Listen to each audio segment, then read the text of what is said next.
We are delighted to have the very talented Timothy Edwards back with us today. Timothy began his violin studies in the Public School of Detroit before studying at the Interlochen Arts Academy. He holds degrees in the Eastman School of Music and the University of Michigan.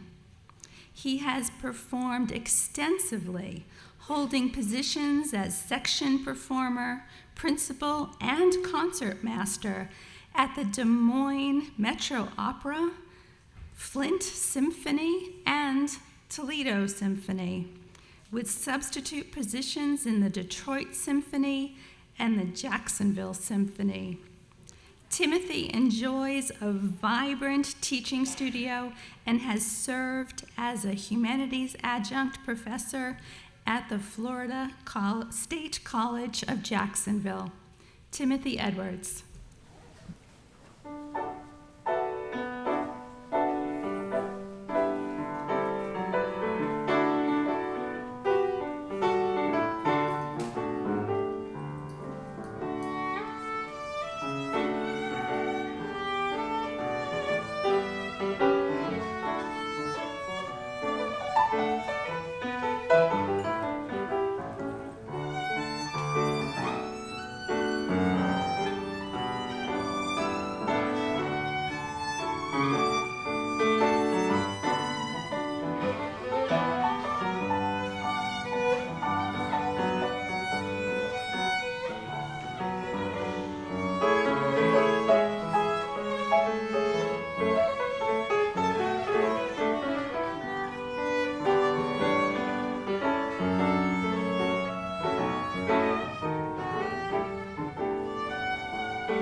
Musicians don't just show up on Sunday and play something for them.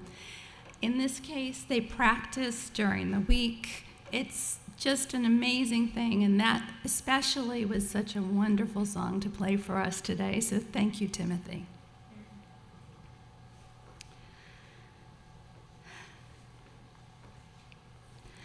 Imagine you lived 100 years ago and attended Sunday services in a very, very simple, almost bare bones church. This church was in Czechoslovakia, and 100 years ago, World War I had just ended. Czechoslovakia, or the Czech Republic, was actually a new country, and the people who lived there really had it rough during the war and were just beginning to get back to normal. This church had no decoration, and instead of nice comfy seats like we have, they had much harder wooden seats.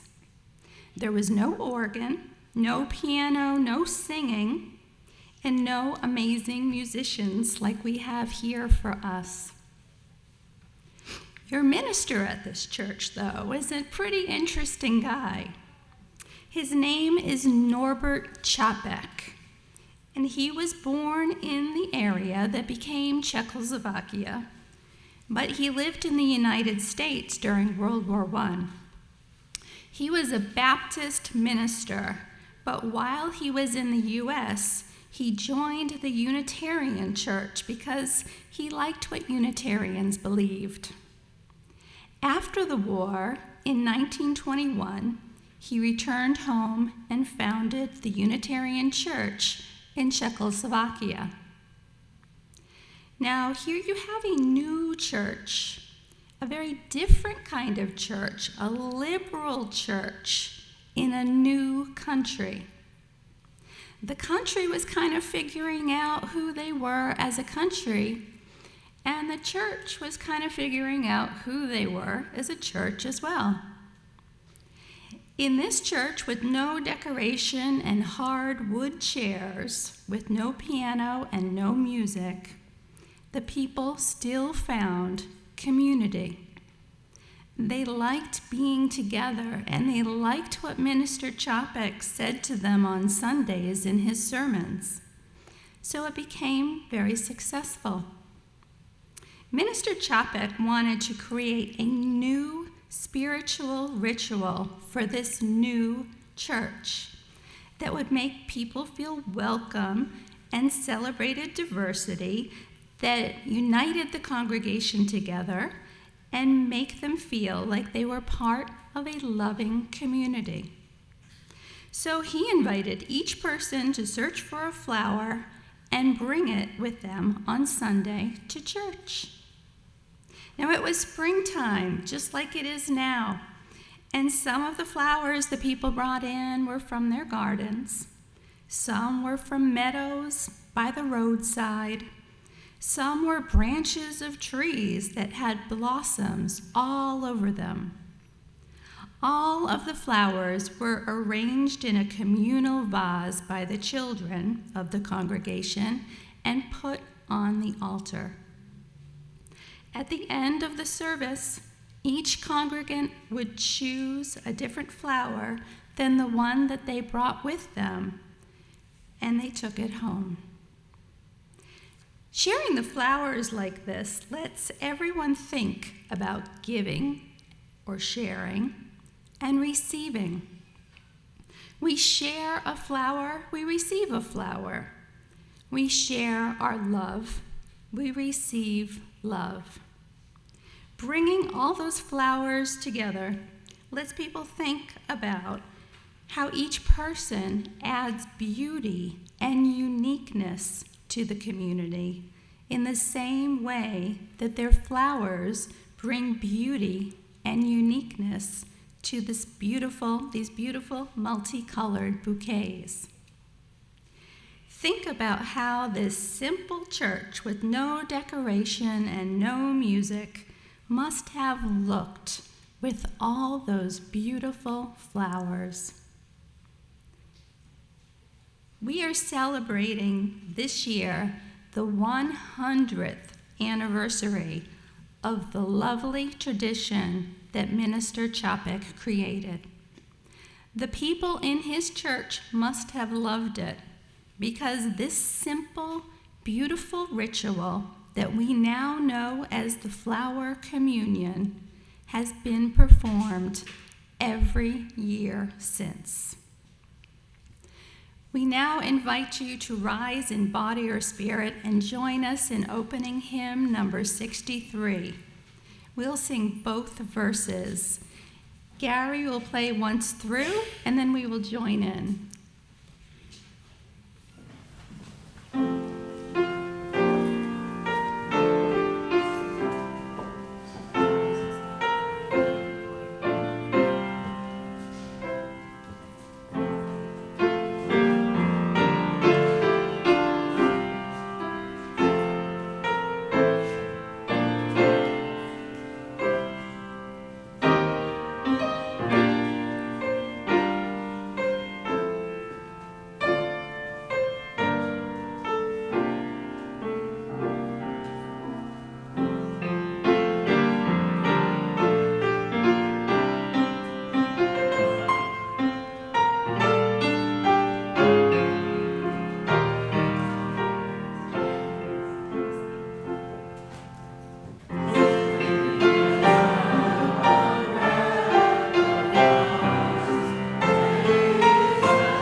Well, that's a pretty hymn.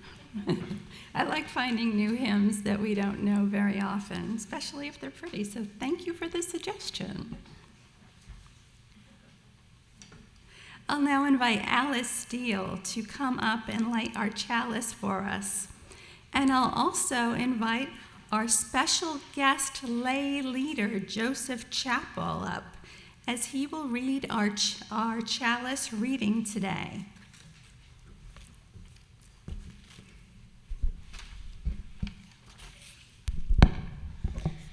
This is Travelers Upon the Earth by Elizabeth Strong.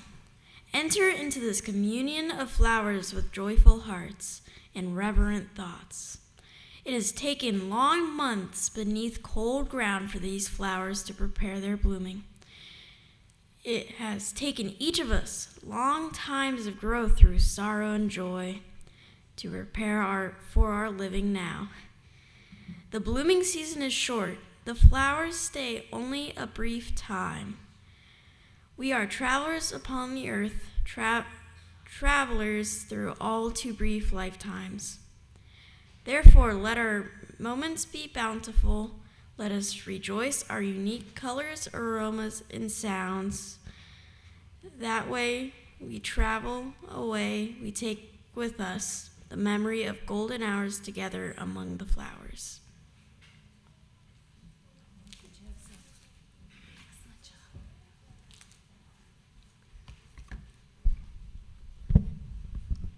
Thank you, Joseph. Great job. BBUUC is here to create and nourish a loving community where we can all safely be ourselves, where we can be vulnerable, where we can share support and respect for one another. Our congregational covenant defines how we can be in community with one another. It's printed in your order of service. Please join me in reading the Congregational Covenant.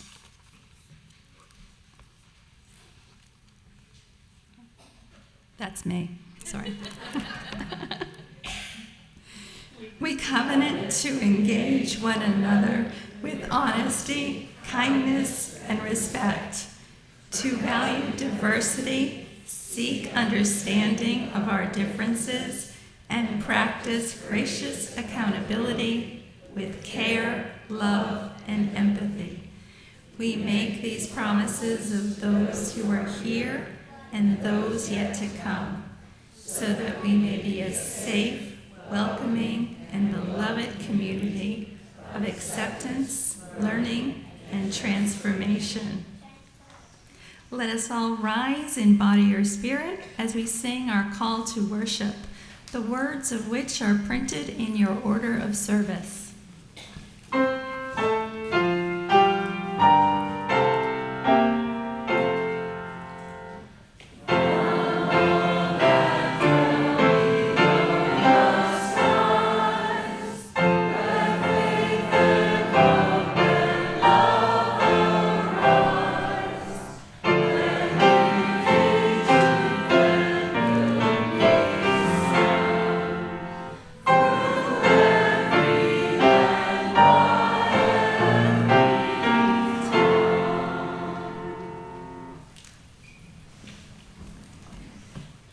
I now invite Timothy Edwards back to play Master of Tides. Timothy.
Good morning. So today I have a very special story to share with everybody.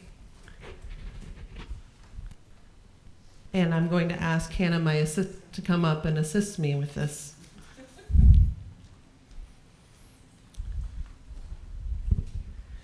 So I don't know if you've ever heard of the story of Ferdinand. This is adapted from Monroe Leaf, and we're going to tell this just like we do back in RE. So once upon a time, in Spain, there was a little bull. His name was Ferdinand. Sammy, that's you.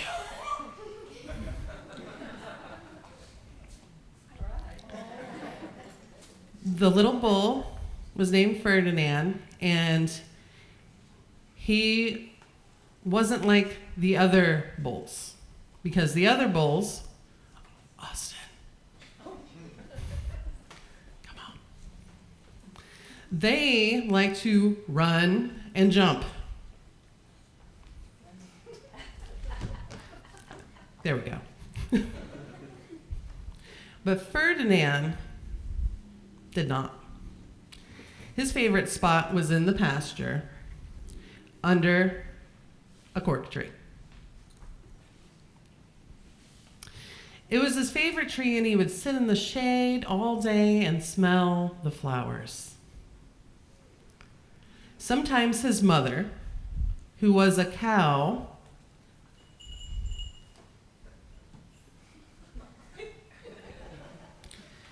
would look at him and say, "Why don't you run and play with all the other little bulls and skip and bite your head?" But Ferdinand would just shake his head and say, "I like it better here, where I can just sit quietly and smell the flowers." His mother saw that he was not lonesome, and because she was an understanding mother, even though she was just a cow, she let him just sit there and be happy. After years went by, Ferdinand grew and grew until he was a very big and strong cow.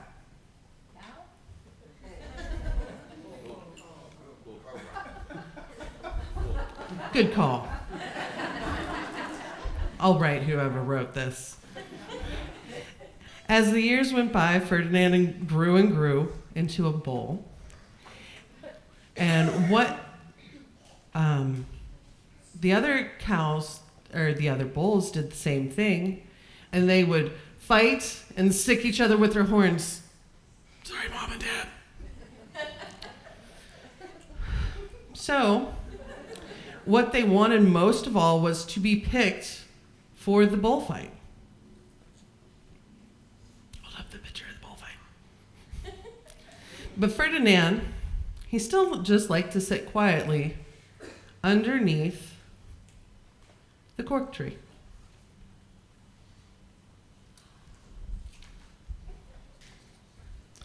One day, 6 men, because I know how to count hats, came to the door. Now, I need 6 volunteers. Just raise your hand if you're willing to volunteer. All right, we got a couple. This one's for you. This one's for you. This one's for you. All right. Let's get a couple of people over here. You already have a hat on. Here's a different one. All right, and I saw somebody's hand up here. Super Mario. So these 6 people came to the door, and you're welcome to come up if you'd like.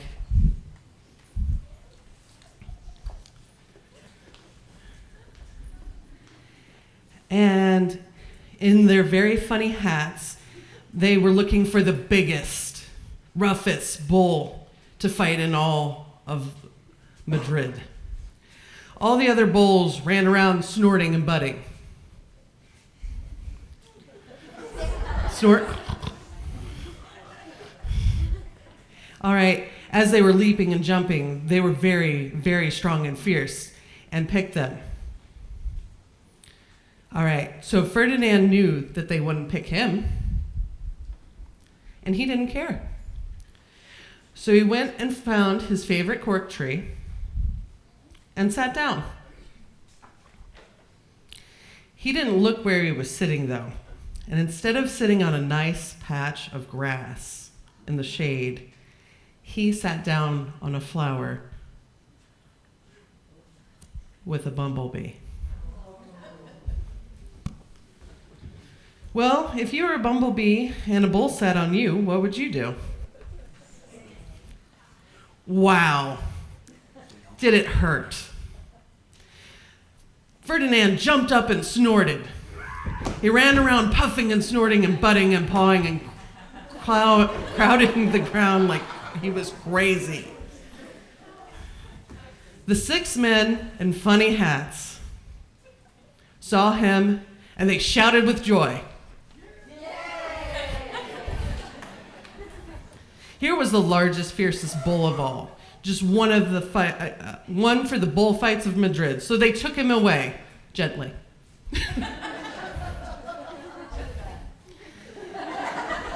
So what a day. The flags were flying, bands were playing, and all the lovely ladies had a flower in their hair.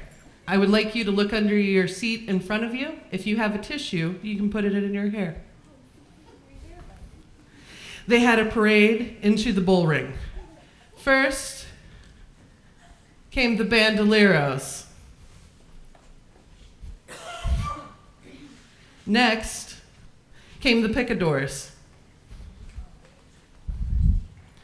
Then came the matadors, the proudest of all. He thought he was very handsome, and he bowed to all of the ladies. He had a red cape. Hold up the cape. And a sword, and he was supposed to stick the bull last of all. Then came the bull.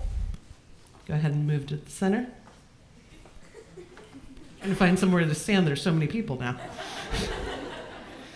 All right, so then came the bull, and you know who it was? Who was it? Yeah. They called him Ferdinand the Fierce, and all the bandoleros were afraid of him, and the picadors were afraid of him, and the matador was scared stiff. Ferdinand ran into the middle of the ring, and everyone shouted and clapped because they thought he was going to fight fiercely and butt and snort and stick his horns around. But not Ferdinand. When he got in the middle of the ring, he saw the loveliest flower around. And he just sat down quietly and smelled it. He wouldn't fight, no matter how fierce, no matter how many times they stuck him. He just sat there and smelled the flowers. And the bandoleros were mad. The bandoleros were mad. There we go. The picadors were madder. And the matador was so mad he cried because he couldn't show up his cape and his sword. So they had to take Ferdinand home. And for all you know, he's sitting there just under his favorite cork tree, smelling the flowers, and just very happy.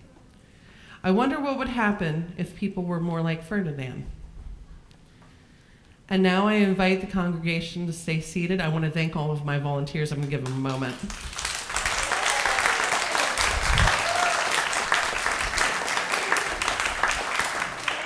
And Alice, you wanted to carry this back.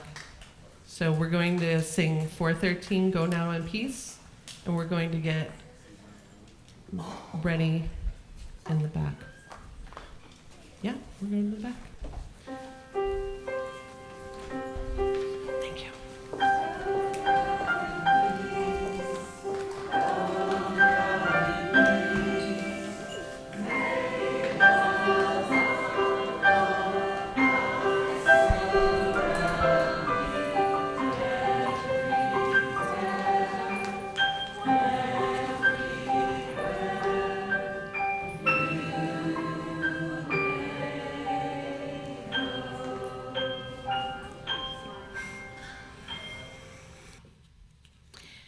And just as flowers need water, sunshine, nourishment, and tending, so too does our community, for this is where we grow faith.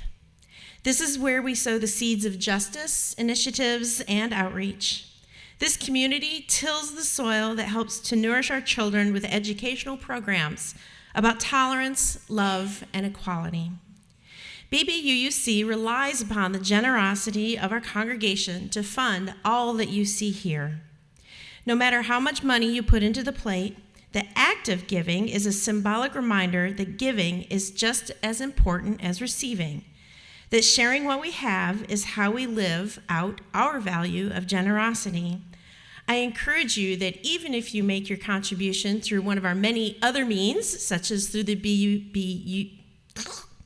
BBUUC website or through the QR code that you find, please take the plate and pass it along to your neighbor as a symbol of community and sharing.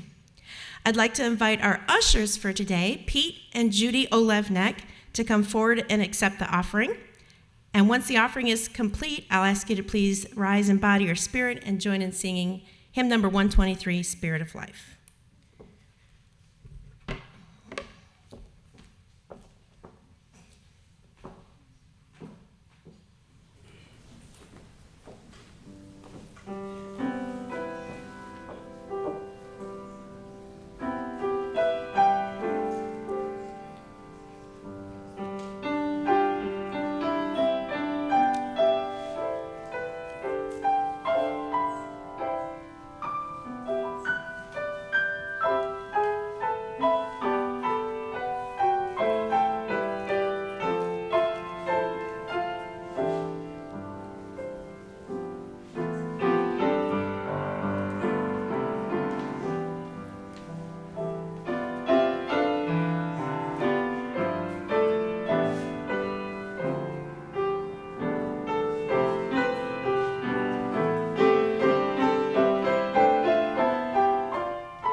At this time, I will ask the children to please bring our flowers forward for our flower communion and place them on the tables in front of us.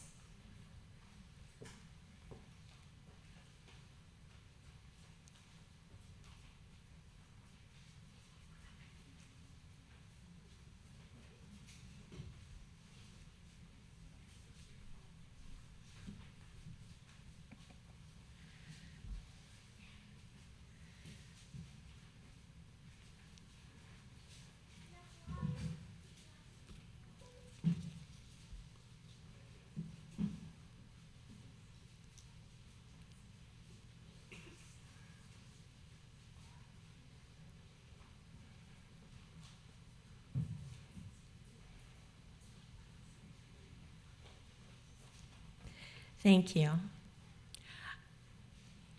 One more.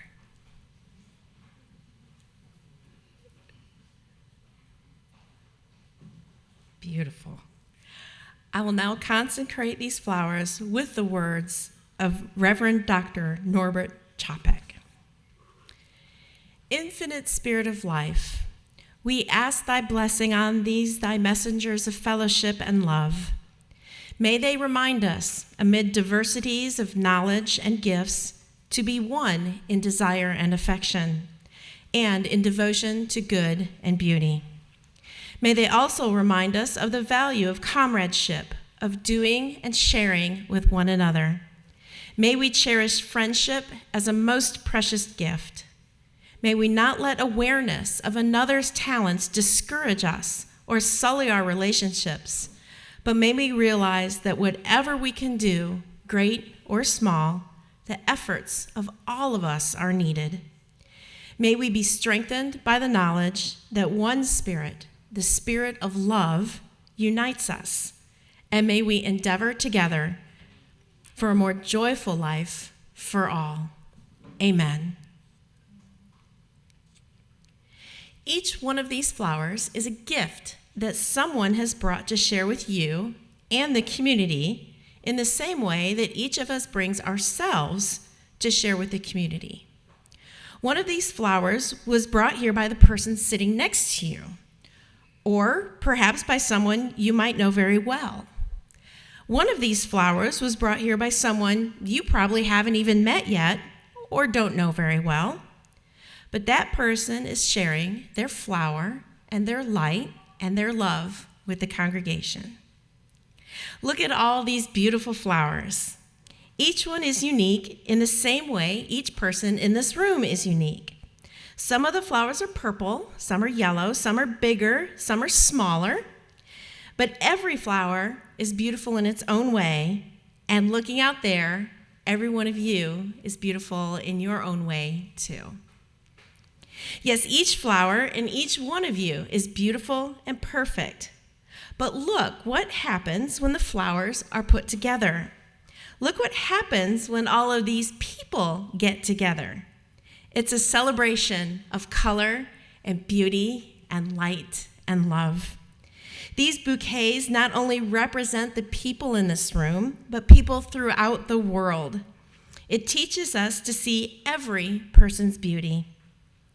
Unitarian Universalists throughout the world are celebrating the 100th anniversary of the first flower communion this year. When you select a flower, think not only about the community sharing that is happening in this room, but think beyond to the love and oneness that all Unitarian Universalists throughout the world bring to this ritual. It's now time for us to share in the flower communion. Please proceed from your seats down the side aisles and up towards the center, and choose a flower quietly and reverently, and a flower different from the one that you brought. Handle the flower carefully because it's a gift and it represents the unique humanity of the person that shares it and therefore deserves your kindest touch. Gary will accompany our communion, and when you've chosen your flower, please return to your seat.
tomorrow's May 1st, Beltane, and in Hawaii, it's Lay Day, a tradition they celebrate there. All the children wear leis. So it's very appropriate that we have our flower communion today. It's spring, and it's a wonderful time of year.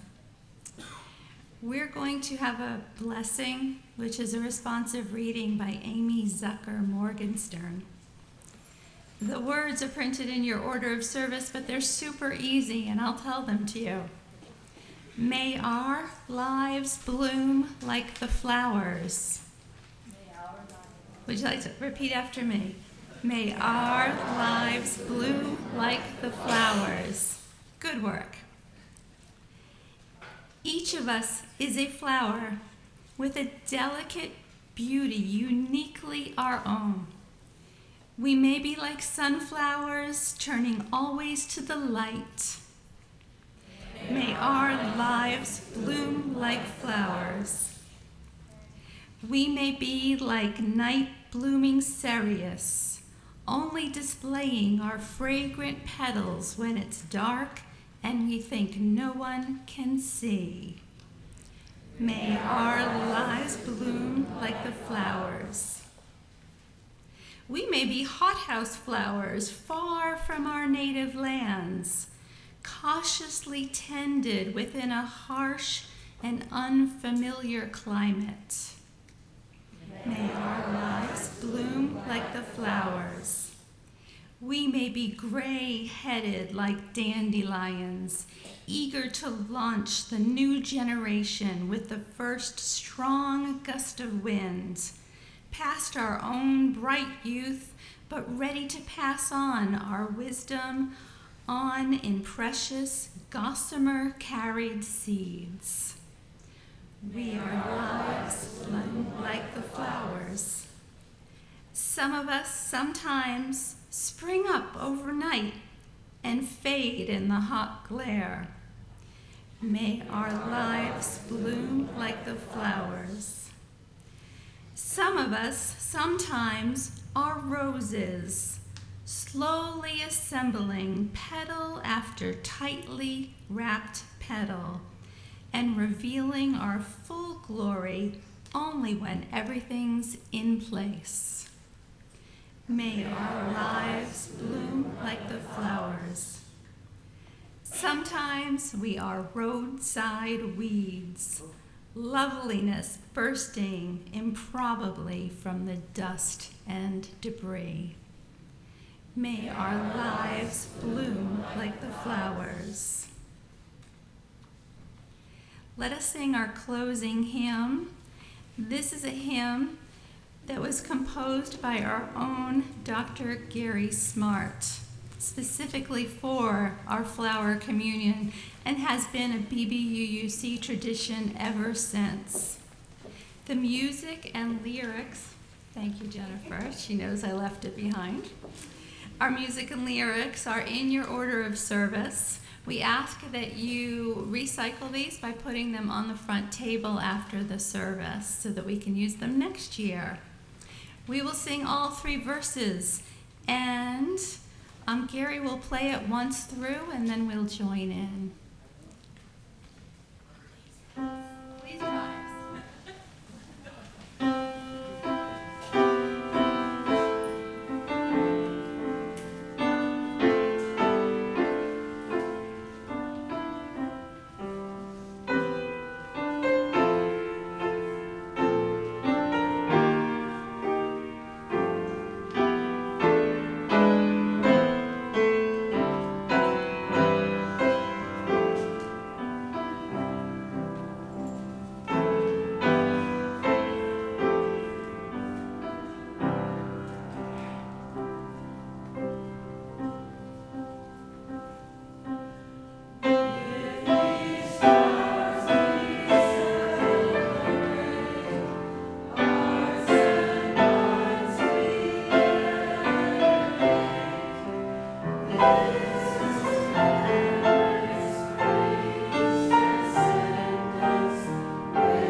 Please remain standing for our benediction.